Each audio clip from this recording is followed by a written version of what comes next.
Well, hello there, humans, bees, earthlings, whoever you are, wherever you are, whatever you're doing, and whoever you're lucky enough to be doing it to. Isn't it a lovely day in the neighbourhood today?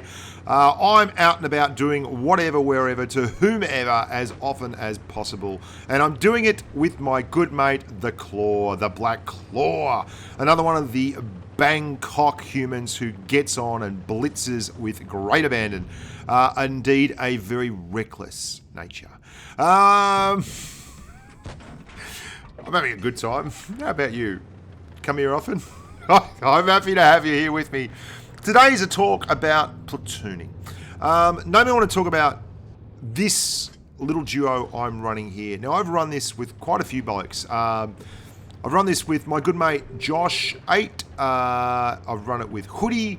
I've run it with Rich Like a MP. And I've run it with the Claw. It is a big, nasty Tier 9 heavy like an ST1 or a VK4502B, and an agile, gun-toting heavium like an M103 or a Conqueror or an IS-8 or something along those lines.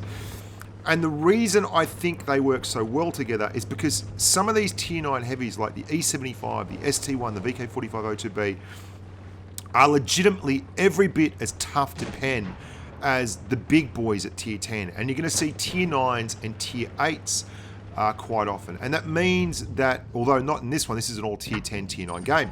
And that means that you're able to work some magic with these two tanks. The joy of this platoon, the Claw is able to be quite mobile. He can move around. He can basically leverage off me. Now, I've got this flank locked down. No one is getting through here, come hell or high water, without me having something to say about it.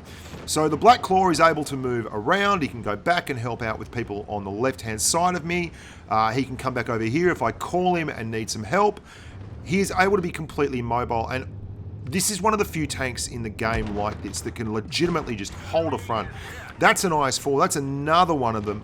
But I think the 4502B is possibly even better than the IS-4 at doing this. This is one of my absolute must-have tanks if you're going to be driving at Tier 9. It's gorgeous. Now, we try and get a sneaky one in there. We fail to do the business. The Claw is on the left. I've got two tanks here on me. I take one shot there. I believe that was probably a Premo, and I'm going to push up here on the IS-4. I decided to take an easy one on the E75. And then get back into my aforementioned cranky bear position where I'm just angling and dangling, doing my very, very best. I actually stuffed this up tremendously at the end. You're going to see what I mean. We put the IS-4 down again. We're really working hard. The Claw and I are in a bit of a tight spot. I'm pushing up on the IS-4. I just want to get the kill. I was looking around the back there. Oh, we get an unfortunate bounce, and he's on 20 hit points. There's the E75. All we've got to do is get one of these, and you know what? I absolutely screw this up. Absolutely screw this up. Watch this. Bounce on the E75. Or I should have loaded HE straight there. I atoned for my sins by loading HE on the next one. Watch this though. 17 hit point tank. Bounced off. I've seen that happen so many times since patch 3.8 dropped. I'd love to know whether anyone else sees that. Has anyone else had that issue? I didn't actually bounce it twice. I was incorrect. I didn't realise I didn't load HE for the first one. That IS-4 was from a clan called War Elephant. It's a very good clan. I was saying, g'day mate, he did very, very well. And he did do well. He held me off there. A lesser man may not have done so. I want to show you again. This is the same platoon, the same kind of deal. What we're going to do is we're going to go to the top. We're going to run into an Object 704, an E50M, and a T54. The Black Claw is going to look after the flankers, and I'm going to hold the front line. It's really important when you're running platoons that you run tanks that at least complement each other. It's great if you can run two overpowered tanks, like two T54 Mod 1s is going to do well, because they're T54 Mod 1s.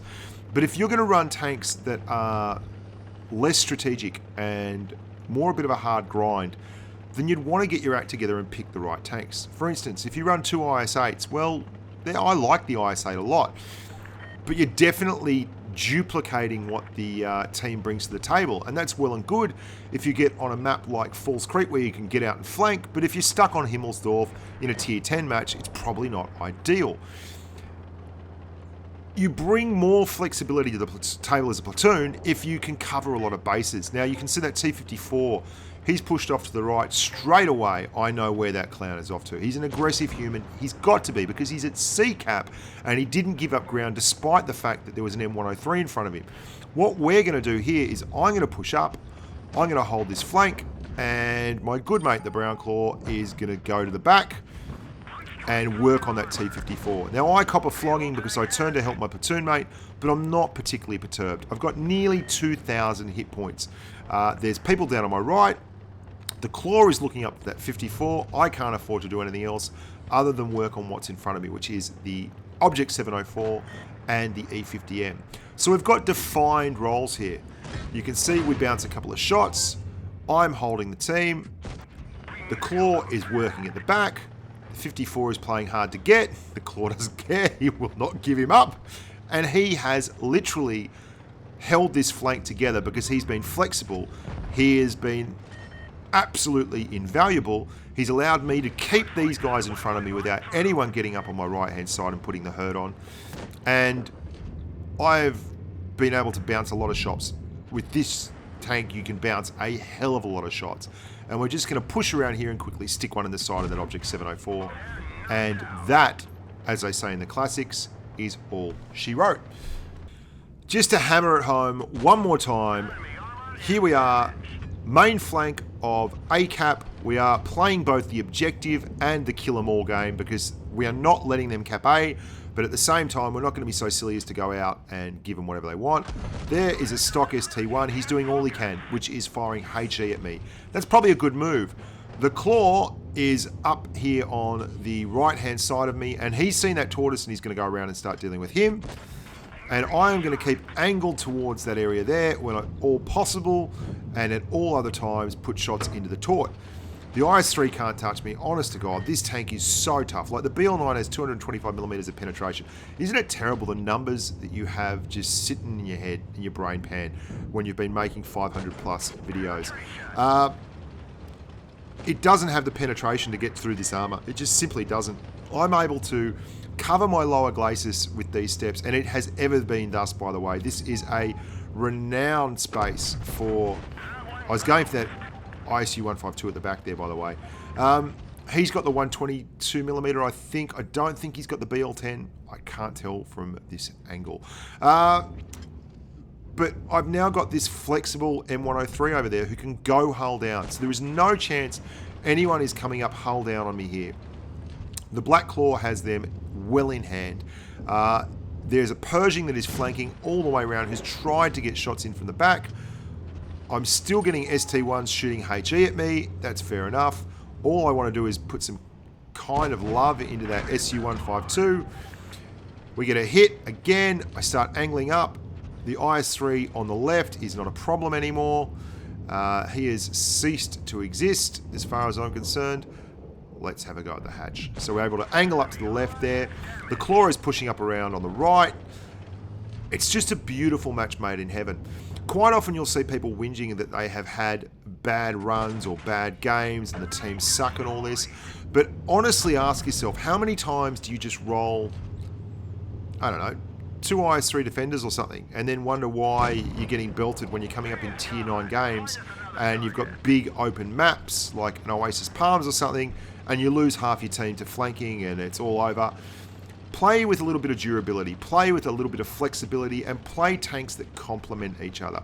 If someone's going to roll a Jagdpanzer E100, then, I mean, that's pretty massive and pretty immobile. You really need something that can either tank for it, like an IS-7, or something like a T-62A that can get out in the flank and do the business.